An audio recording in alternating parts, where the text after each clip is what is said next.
was the night before Christmas, and all through the town,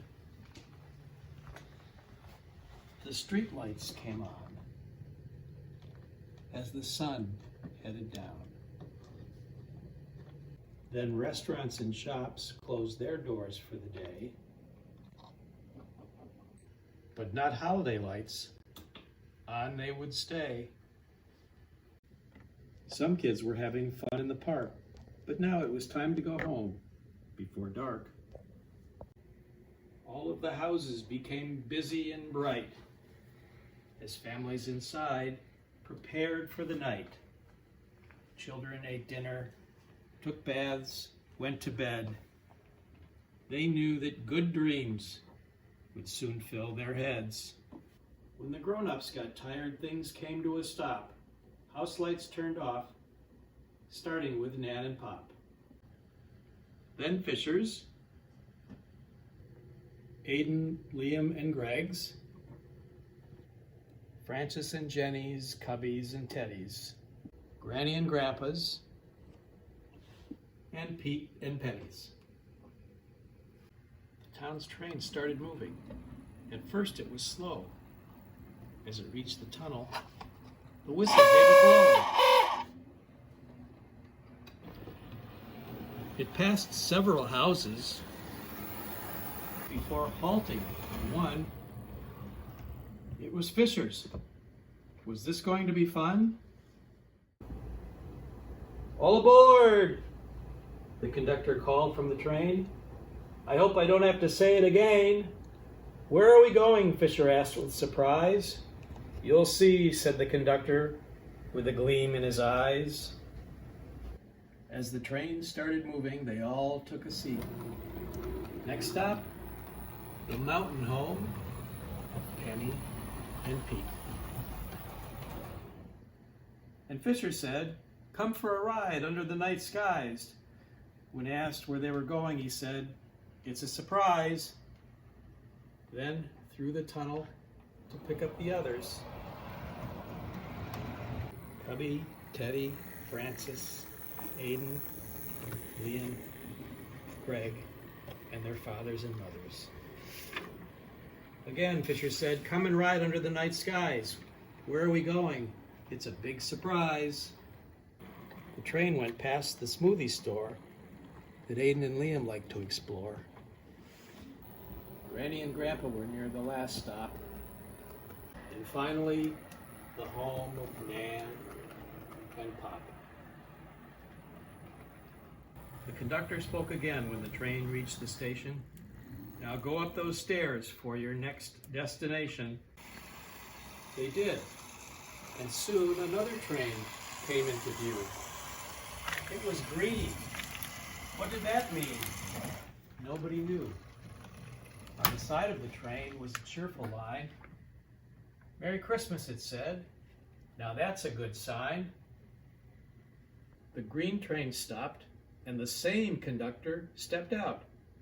All aboard, he said with a very loud shout. The train chugged up the mountainside.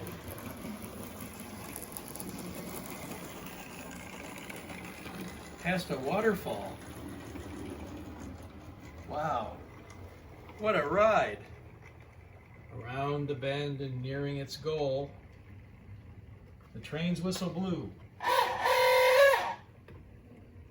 The station said, North Pole. Everyone off, the conductor said with a grin. He knew that their fun was about to begin. Go down those stairs and wait for a trolley. He knew they'd be meeting a man who was jolly. Elves, Fisher shouted. They're cheering for us. How did they get here? Did they come on a bus? The trolley arrived. It was quite small, but so was everything. Elves, houses, and all.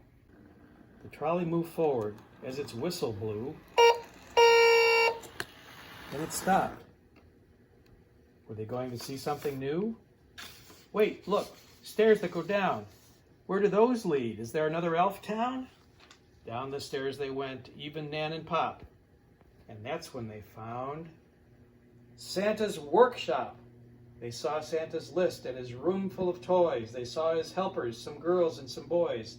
They saw his stockings hanging around the shop. They saw their names on each one, even for Pop.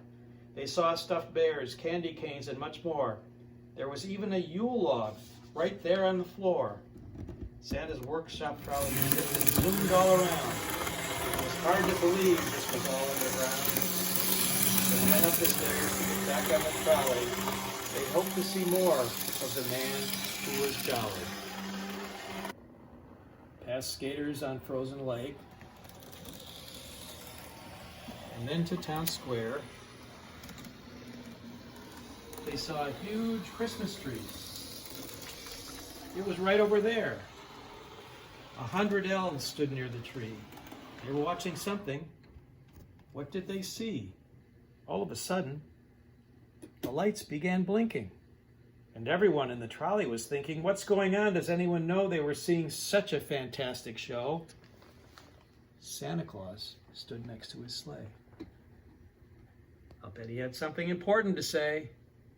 Before I leave, he said to the crowd, I have a special message on my way to that cloud. We have visitors today and we welcome you here. I hope you're all filled with holiday cheer. This is a time to be happy and glad, but let's try to make every day joyful, not sad. Be kind to others and soon you will see that gift is better than any presents under a tree. One more thing is certainly true. Each day is a blessing. How you use it, well, that's up to you. A gust of wind blew everyone's hair, and the light guided Santa's sleigh into the air. He flew out of sight, laughing and jolly, and all of the visitors returned to the trolley. It took them back to the North Pole Station.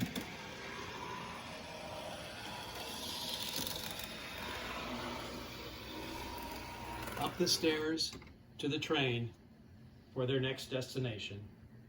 All aboard, the conductor said with a smile. Did you enjoy your trip? You were there quite a while. Yes, they all shouted together. They enjoyed the elves, the snow, and the weather. Along the ridge and back into town, the green train took them all the way down. Then they got off the green train and back on the one that had started them on this fabulous run. The first train moved forward to let each passenger out. All of them gave one final shout. Thanks for this very special ride. We'll remember it long after we're back inside. First came the home of Penny and Pete.